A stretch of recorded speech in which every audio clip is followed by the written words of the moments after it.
going to do a large introduction for Monique. We're just going to sit down and talk because I think you'd rather hear from her than me. And I'm going to let you introduce yourself a little bit, Monique, if you will, when we sit down. And then I'm definitely going to save time for questions at the end. So Stephanie, check me when I'm getting close, okay? All right, here we go. Thanks. Haley and I are definitely talkers, so we're going to need all the help we can get with staying on time. But I am Monique. I am the head of events for TED, and I sit on the executive committee for the TED organization. And hopefully many of you are familiar with TED if you watched a really good TED Talk. And so we are a platform of sharing ideas that matter. We are also an organization where we foster community for the curious and innovators and disruptors and change makers. And we also help to create impact in the world for good. So we bring together different philanthropic organizations and groups to help fund really great organizations that are trying to make humanity better. So that's what TED is about. I hope that was a good intro. That's a great intro. One thing I want to make sure, though, is that we all know this is about the big TED here, okay? Because we've all done, and maybe not all done, but many of us have done and have seen TEDx, which is great, and we love TEDx, and it's appreciated, and we have a lot of activity in Atlanta about that. But I want to make sure that people really understand that this is TEDWOMEN, the big TEDWOMEN. So make sure we understand the differentiation there. All right, when we talk about the big TED, so you have TED Flagship, and then you have TEDx. So these are two different organizations within our company. So with TEDx, that is a fully licensed program of volunteers from around the world who want to host TED events. So they have to apply for the license, they have to be approved. This is purely volunteer, so they're taking their time. They cannot make profit out of this or anything like that. They just want to be a part of sharing great ideas with the world. So you will see TEDx events in various communities all around the world. I manage the TED flagships. So this is right from our corporate office. We host very big global events and programs around the world. And so this is very different, as in we make sure that we convene and curate not only the best of the best on the stage, but the best of the best in the audience. People don't even understand the brilliant minds. You think you're seeing brilliance on those stages. Just the people who are just participating and attending are blowing you away. So that's the type of programs and events that we like to kind of curate around the world. Yeah, and the other thing to add to that for me to get the context here is that I want you to talk, first of all, about why you guys came up with TEDWOMEN, and we're going to have to call out Ms. Pat Mitchell before we go any further. So we'll be calling her out quite a bit here. But the idea that when TED comes to town, comes to Atlanta, they'll be bringing a global audience here. And I promised Stephanie that I would mention that this is an economic boom for us. And not only it's going to be an economic boom around, like any conference we would do in town, but it's really kind of going back to my chamber days. It's an economic engine too. People are going to be here again from around the globe. They're going to see what we have to offer. They're going to hear brilliant people. They're going to sit beside brilliant people, and they are going to want to be interested in Atlanta. So thank you to Pat and to you, Monique, for choosing Atlanta for the next 3 years for TEDWOMEN. So I really appreciate that. Can I just say, Hala, it was one of the easiest decisions to bring to Atlanta, and let me tell you why. We are a global community. Atlanta is a global community. We bring great minds within tech, society, culture, science, entrepreneurs together in these wonderful programs. Atlanta has all of that. We are all about bringing diverse voices and diverse communities together. Atlanta.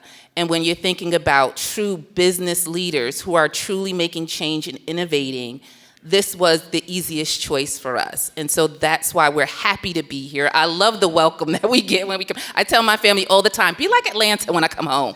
I mean, it's just wonderful. It was just the easiest decision for us to be here. We do love to brag on ourselves and be friendly. Okay, so switching gears now away from that, but remind us why people like Pat and you and others said, let's do a TED Women, and the gender equity and all those pieces had to be there. Because TED, the big TED, has been going on for how many years? TED has been around since 1984, and TED conferences have been around from 2000 since then, but also kind of in Vancouver specifically for the last 10 years. And so Pat is going to be way better at telling this story than I am. But of course, one of the reasons this was started in 2010, TED Women, was because we wasn't giving a lot of opportunity to these wonderful women who were changing the world. You know, in a conference, you only have so much space. And so, you know, we're generalists. We talk about various different things. But there were women really being innovative and change makers, and we wasn't giving them enough time at our other big conferences. So Pat said, you know what? We need to make something specifically not just for women, because TED Women is not just only women. We have many, many men who attend TED Women. Why wouldn't you want to be in that space with some of the smartest people in the world, regardless if they're women or men? So a lot of men come and are allies and champions who participate in TED Women because they want to see these game changers, these women who are just really knocking it out of the park and showing a different type of leadership. And that's the part two. Because we are shown one way to lead, and these women who are on those stages are showing there's different ways to get to Main Street, and there's different ways for you to lead and progress and be innovative and motivating and inspiring. And so that's why this particular conference was created. Now we're in 2023. The big TED that's hosted in Vancouver has over 50% women speakers. So now it's morphing into becoming something a little bit different. It is not just about gender equity, it's equity for all. And what does that look like for people of color? What does that look like for our LGBTQ community? What does that look like for women? What does that look like about a leadership that is morphing and evolving into something different? And so that's what we showcase there. Okay, well, I'm going to use the word conference, but I don't like that word for TED because I don't think it is. But tell us what makes this TED gathering different from any, because we've all in this room been to a gazillion conferences over time, and you usually get a couple good speakers and you get a little networking, but tell us what makes TED really different. So I always say it's not a conference, it's a community. So if we call ourselves the playground for the curious, so if you are the type of person that's a curious person, you really want to learn and understand and hear some really change-making, disruptive conversations and ideas that can be put into action immediately, the next day within your organization, personal growth and development. It is not a transactional community. So when you come to the event, it's not just about someone worried about what your title is or your business card. Believe me, everyone is a brilliant mind that comes into our program. It is more about how do I get to know you in a very authentic way and understanding how you are being a change maker and how can I be inspired or how can I learn or connect you. So many people come to our events and they get connected because someone is just inspired by what they do. They get connected to someone else, another organization that person is connected to that helps to fund or put impact or action behind the idea, just from standing in line getting food. I mean, it's just so wonderful how you just have 1,000 plus, 1,500, 2,000 plus people who are there because they just want to make humanity better and be different. And they want to contribute in some way in doing that. So that's why our community, when we say TED Women, when we're bringing it to Atlanta, this is what you're already doing. And now we're kind of elevating and putting that on a global scale for you through this event. Do you have any success stories coming out of TED you want to share with us? We have so many success stories. So I was going to call on Pat because she has names. She's going to call on actual names of people. But people have found funders at TED Women. People have found support. People have gotten media attention, book deals. People have learned to think differently and to grow revenue in a different way within their business and organizations. People have learned to lead differently because of there. So Pat, what are some of the people you think we should be calling out that are some of the success stories?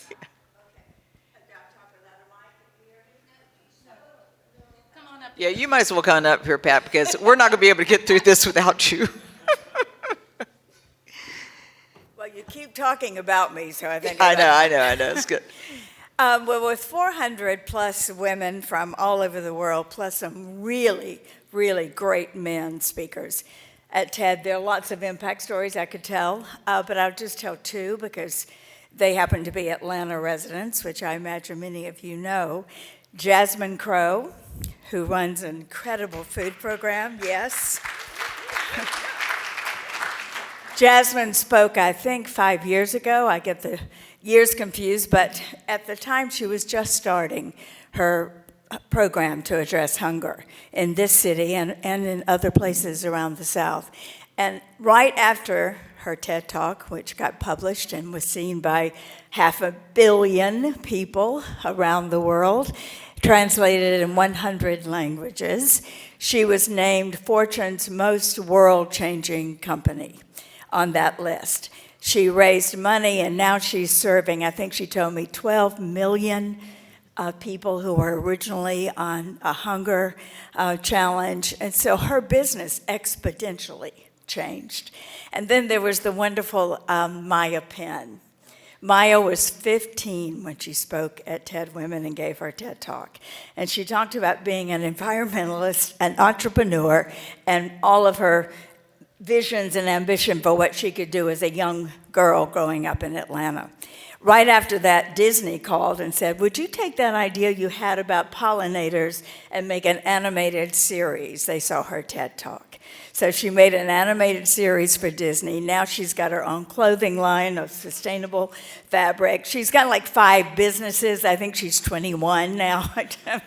But she'll be back, actually, at TED. We love doing these updates as well. So we know that we're changing lives, not just by the talks and the ideas heard on stage, but by the interactions and the network. Oh, there was a great story. Can I tell the story about going at lunch one day, seeing a table like this?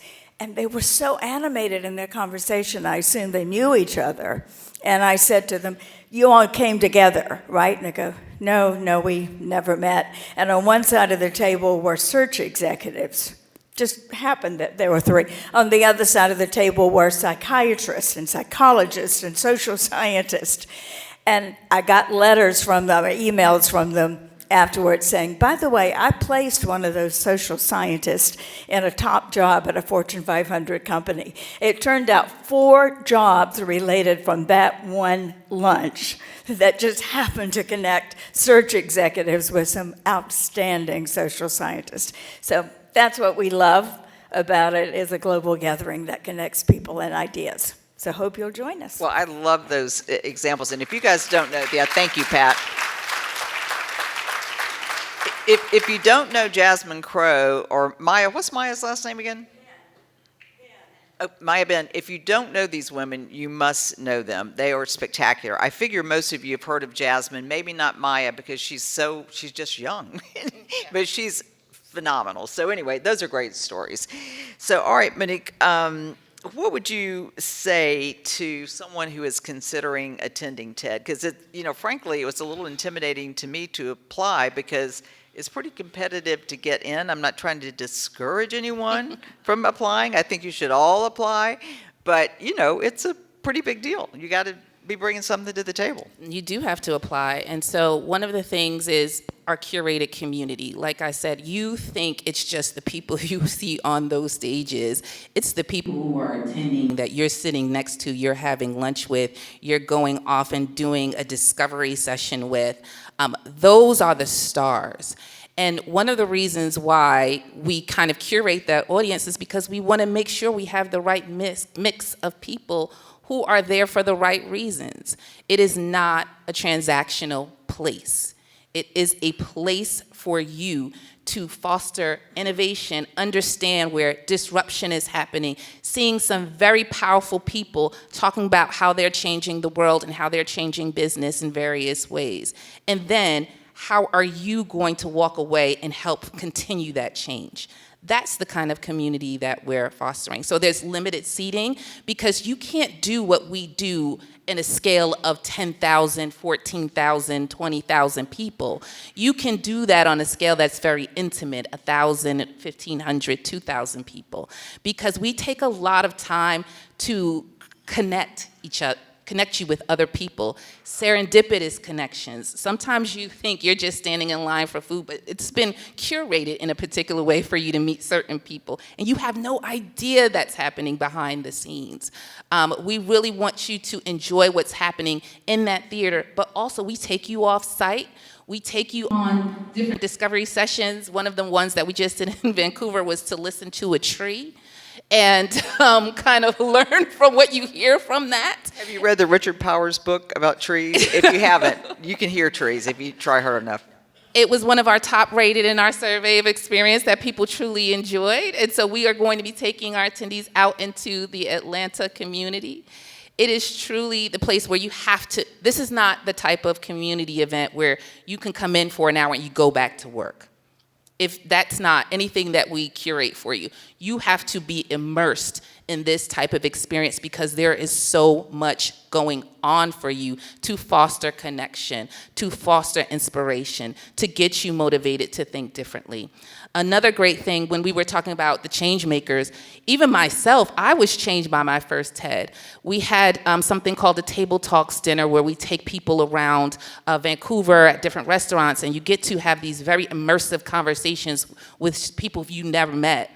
And I was at a table with a astronomer, a person who puts data on the moon, a Army psychologist, a business entrepreneur, and a comedian.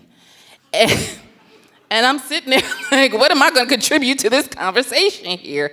And we had one of the best, fun, inspiring, motivating conversations I think I've ever had in my entire life. And I've been in event programming for 24 years, and I've never had anything like that before. I've spoken to our attendees where they said they were standing in line to get into the theater, and they happened to turn around and overhear someone talking about the business that they're in, and they had no idea.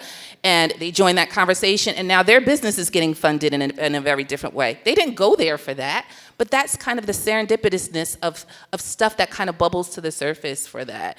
And so it's important that you apply. It's important you apply early. It's important that you send your teams.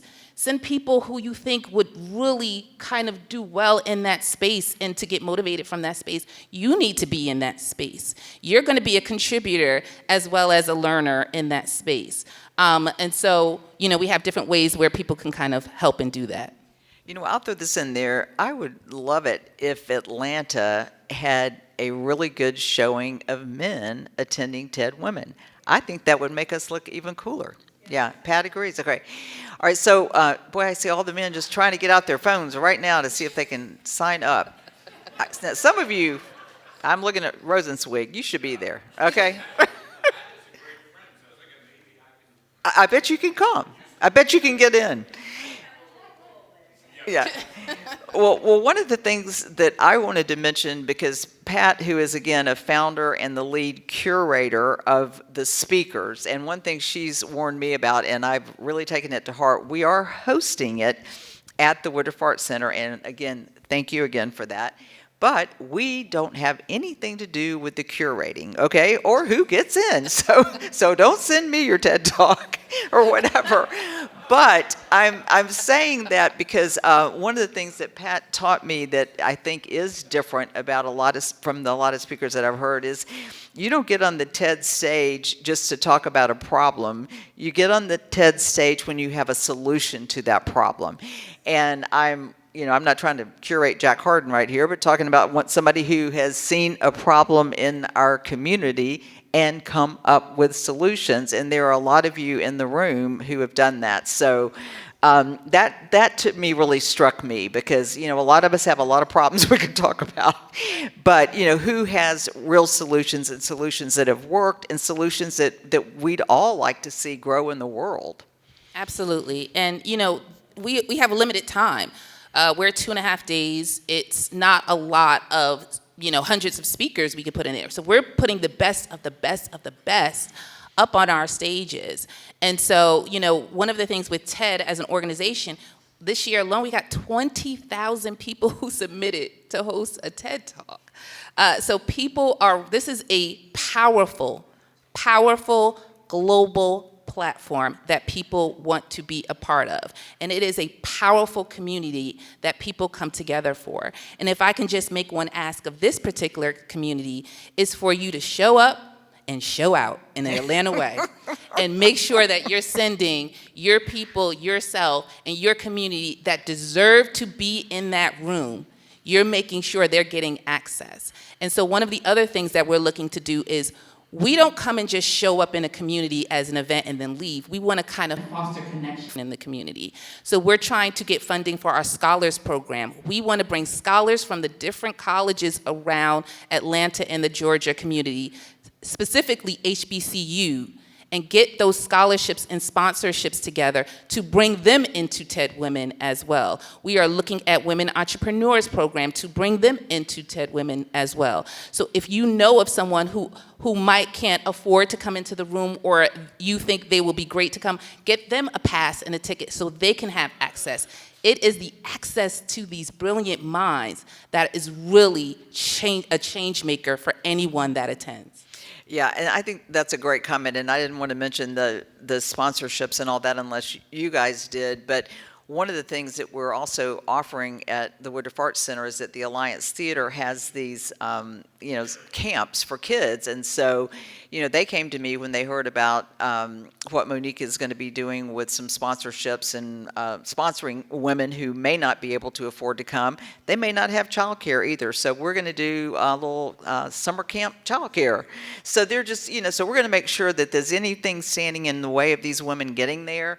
We can make sure that they get in the door. And so many of them have brilliant minds. We just don't get to hear from them as often. Absolutely. Like I said, it's a global community, but we want to have a local feel. And we want to make sure not only Atlanta, the South has a presence in kind of coming together into the TEDWOMEN community. And then, branch out into other different parts of our programs and communities we have things that happen all over the world. We have a climate change sustainability conference we're bringing to Detroit for the first time in July. We do a lot of different things where we are trying to elevate, motivate, and change for the better and spread ideas that matter. Well, one of the things that happened when we announced this, first of all, we had the mayor come. Again, thank you, Pat and others, for making sure he showed up, and he was super supportive, as you might imagine. And we had a lot of our CEOs who are, big, givers and sponsors of the Woodruff Arts Center, and a lot of them said, "Look, I'd love to send, some women and men from my company," and of course, they want to know what's the ROI. And you've really addressed it, but if you want to give a couple of things, and then it looks like it's going to be time for questions from the audience. The ROI is being in this space with some of the biggest change makers in the world, listening to people who are doing great things from not only a business perspective, a humanities, society, social and cultural perspective, having a reprieve of getting out of your day-to-day and being in a space that fosters your interests and your curiosity in a very unique way. It is a premium experience. There's so much that we kind of throw at you over those 3 days where you're like, ooh, I'm so tired. I need a break.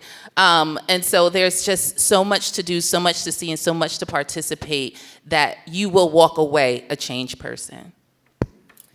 So we're going to open it up to audience questions, but one of the things that came across on the cards from someone was, can men serve as good mentors for women? And I thought that was really interesting. We are going to be focusing on that at TEDWOMEN about how the men in Atlanta can serve as mentors and allies for women in the community. So that is being looked at and addressed as well.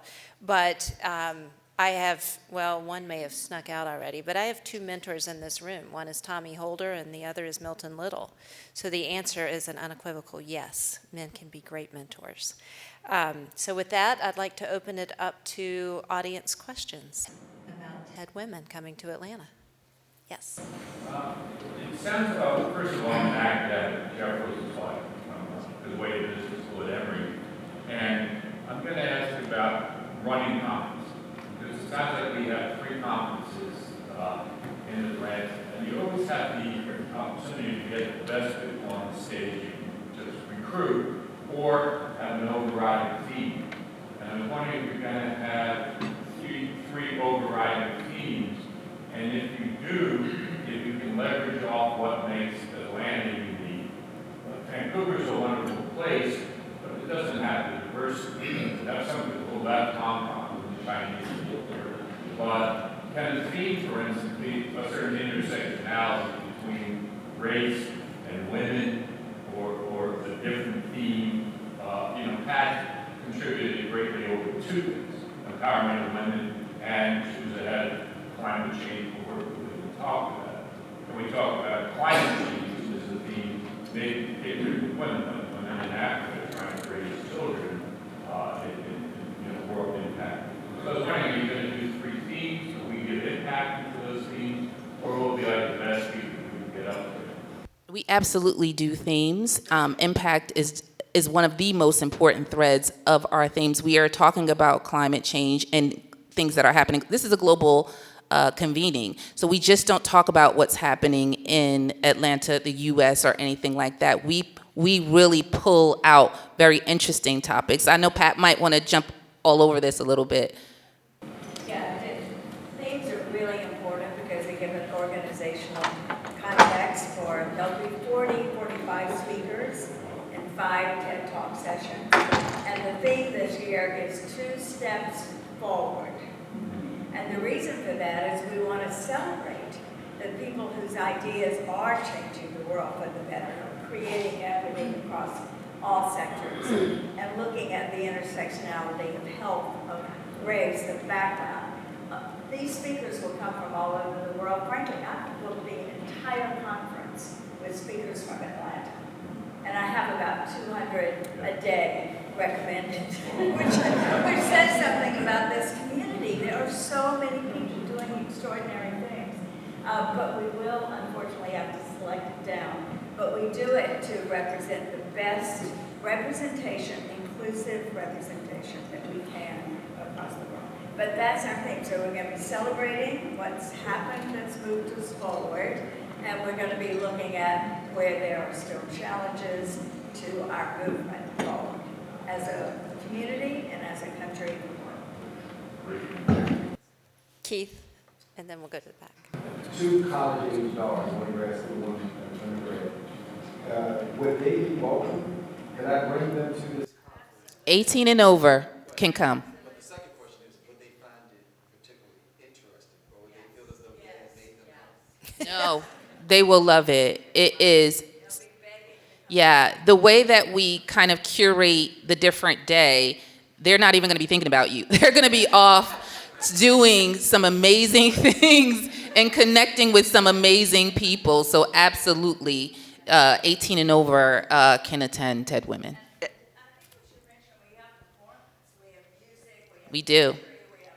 A little bit of a festival feel, yeah. And I would just add, if your 2 daughters come, people will be fawning over them because people my age love to be around young people and learn from them. So, yeah, I'd send them, Keith. Yes. Say it loud. Thank you so much for this. So I was fortunate and honored to be a TEDx speaker in 2017. And my topic was how a pack of women raised an Indian boy in the South. So I honored my mother, my sister, my wife, and my psychology professor. So I can do 2 things to help you. 1, I can bring men to the room, and 2, I want to help you fundraise. Yay. Whoa. Okay, so we're going to connect after I get off this stage. Thank you so much. We appreciate all the help. Don't let him out of the room. Is there another question for our speakers? John? I am finding it fascinating that all the questions thus far have come from men, not a Yes. single woman. But John? I'm not sure. Maybe you answered the question. But there's always, when you have something of this magnitude, there's always opportunities for people in the community to volunteer and support and help. Does that exist? So what are the opportunities for those of you who couldn't hear? If you can't attend TED Women, are there other ways to support the mission of TED Women in the community? So we absolutely have volunteer. We're also looking for local staff to participate in paid positions to help us execute on this event as well. And then we're also working with some of our partners to say, how do we bring TED Women outside of just the Woodruff Arts Center? Where are some pop-up experiences that we can host and have so people can still kind of engage with us in some way? Like I said, we're not just an event that comes and leaves. We want to immerse ourselves in the community, and so that's just one of the ways that we're looking to do that. All right. Stephanie Stuckey in the back. Oh, October 11th through 13th. October 11th through the 13th, conferences.ted.com. You can go on our website and you can kind of see all the information, including getting a pass and applying. okay. Stephanie Stuckey. How does one become a TED speaker, and does it help to start on the TEDx stage and progress up? TEDx experiences are always helpful. Anytime you can present, say I've done a talk, I know what it means to put an idea in 10 to 12 to 15 minutes, very helpful. And TEDx talks are published on TED.com, many of them, so that's the same. How you get selected is a curatorial process. I'm one of 10 curators, so I want to recognize it's a team effort. And we just try and find the best representation across all the fields of interest, medicine, health, technology, science, looking for the new, original, fresh discoveries that will lead the audience on a learning journey. Really, that's the way we curate it, thinking through that. If you're interested, send videos, photos, bios, and yourself giving a talk. And join the list. Okay, last question goes there. Are there, being between Atlanta, are there business opportunities associated with it? Have you thought about how you're going to go about fulfilling those business opportunities? We are absolutely looking to, and contracting with local businesses to help us pull off our program. So that's already underway. We want to take our attendees into local communities to participate and to have experiences within Atlanta. We also have sponsorship and partnership opportunities for businesses where we can showcase that you have connected your brand to TED. And we have different offerings for that. And so we have some major partners that have come through, including a legacy partner who has signed on to be with us for the 3 years that we're here. And other businesses are looking to do the same. So we absolutely, like I said, we're trying to have a local global feel. And we want to make sure that we immerse the business community, philanthropic community, organizations into TED Women as well. It's on the website, but we got Charlie. He right here with his hand up. He can have all the conversations with you as well. Yes, absolutely. So I always like to say, I'm the seasoning, this is the main course. And so we have Liza and Mina and Raven and Charlie who are part of our organization and our team who help us to put together this fantastic program from a strategic and an execution level. Well, with that, please join me in thanking both Hala and Monique, and we look forward to seeing you at TED Women. Thank you so much.